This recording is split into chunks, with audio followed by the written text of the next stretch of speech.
MPA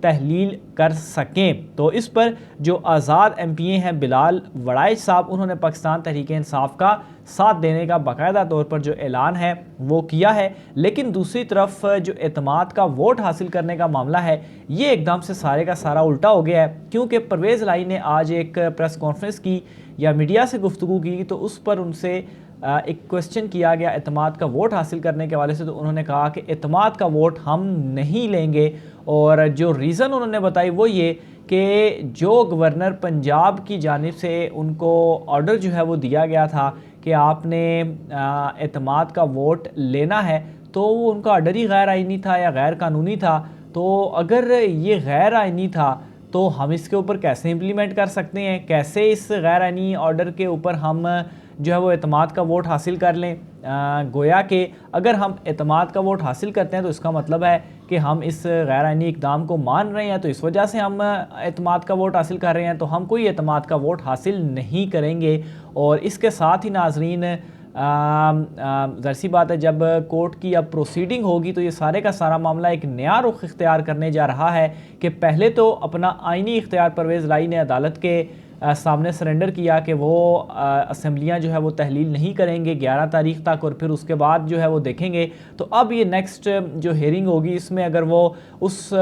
order کو ہی challenge کرتے ہیں گورنر پنجاب کے کہ یہی وہ جاری نہیں کر سکتے، یہ غیر آئینی ہے، تو پھر یہ سارے کا سارا معاملہ ایک نئے رخ کی طرف چلا جائے گا، اور جو اعتماد کا ووٹ ہے وہ وہیں پر ہی کھڑا ہوا ہے۔ اور اگر اس سے پہلے یہ اعتماد کا ووٹ حاصل کر لیتے ہیں اور 11 کو پروسیڈنگ ہوتی ہے تو اس میں یہ کہہ سکتے ہیں عدالت کو کہ دیکھیں اعتماد کا ووٹ ہم نے حاصل کر لیا ہے جو کہ گورنر پنجاب نے کہا تھا، تو اب جو ہے وہ آگے چلیں اور معاملے کو ختم کریں، اور پھر اس کے بعد جب چاہیں پاکستان تحریک انصاف اسمبلیاں توڑ سکتی ہے۔ لیکن پرویز الہی جو کہ آلریڈی اس بات کے اوپر راضی نہیں تھے اور کافی گھمانے پھرانے کی کوششیں، بلکہ کیا وہ کامیاب بھی ہوئے اپنی کوششوں میں، اور ایک مرتبہ پھر سے معاملے کو انہوں نے الجھا دیا ہے۔ دوسری طرف وہ یہ بھی کہہ رہے ہیں کہ عمران خان صاحب جیسا لیڈر کوئی نہیں، یہاں تک بھی کہ انہوں نے کہہ دیا کہ قائد اعظم کے بعد اگر کوئی لیڈر آیا ہے تو وہ عمران خان صاحب ہی جو ہیں وہ آئے ہیں، لیکن دو طرفہ جو گیم ہے وہ ان کی جانب سے اس وقت جاری ہے۔ ظاہر سی بات ہے عمران خان صاحب تمام تر چیزوں کو انڈرسٹینڈ کر رہے ہیں، اور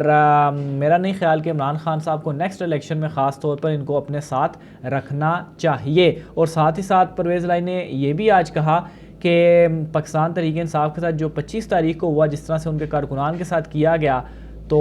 آپ کو جو ہے وہ ایسا نہیں کرنا چاہیے۔ گویا کہ وہ انڈائریکٹلی پیغام بھی پہنچا رہے ہیں کہ حکومت کو ہم نہیں گرانا چاہتے۔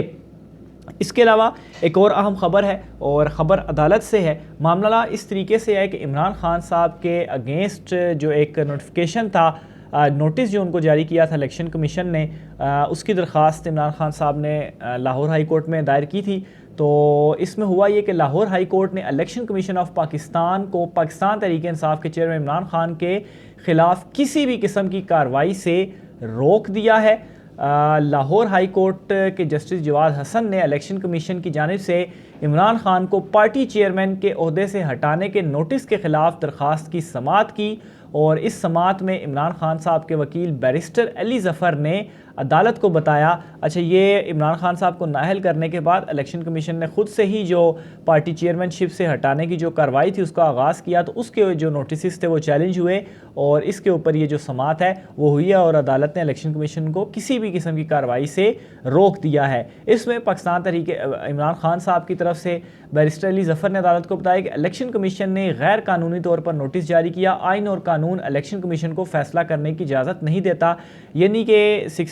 263 کے تحت انہوں نے نااہل کیا، تو اس کا اختیار الیکشن کمیشن کے پاس ہے ہی نہیں، تو پھر وہ کیسے اس پر فیصلہ جو ہے وہ جاری کر سکتا ہے؟ تو اس لیے انہوں نے استدعا کی کہ جو عمران خان صاحب کو نااہلی کے لیے نوٹسز بھجوائے گئے ہیں ان کو کالعدم جو ہے وہ قرار دیا جائے۔ اس کے اوپر الیکشن کمیشن کے جو وکیل تھے وہ بھی آج عدالت میں موجود تھے، اور انہوں نے بتایا کہ آئین کا آرٹیکل 62(1)(f) کے تحت نااہلی کے نوٹسز جاری کیے گئے ہیں۔ الیکشن کمیشن نے قانون کے مطابق پارٹی عہدے سے نااہل کرنے کا حکم دیا۔ اس سے قبل غلط بیانی پر الیکشن کمیشن عمران خان کو نااہل قرار دے چکی ہے، اس لیے وہ پارٹی چیئرمین بننے کے بھی اہل نہیں ہے۔ بہرحال اس تمام تر معاملے میں عدالت کے یہ ریمارکس بہت زیادہ امپورٹنٹ ہیں کہ عدالت نے اس میں یہ قرار دیا کہ اگر آئین میں ایک بات نہیں تو اس پر قانون کیسے بن سکتا ہے، اس پر تو الیکشن کمیشن پھنستا ہے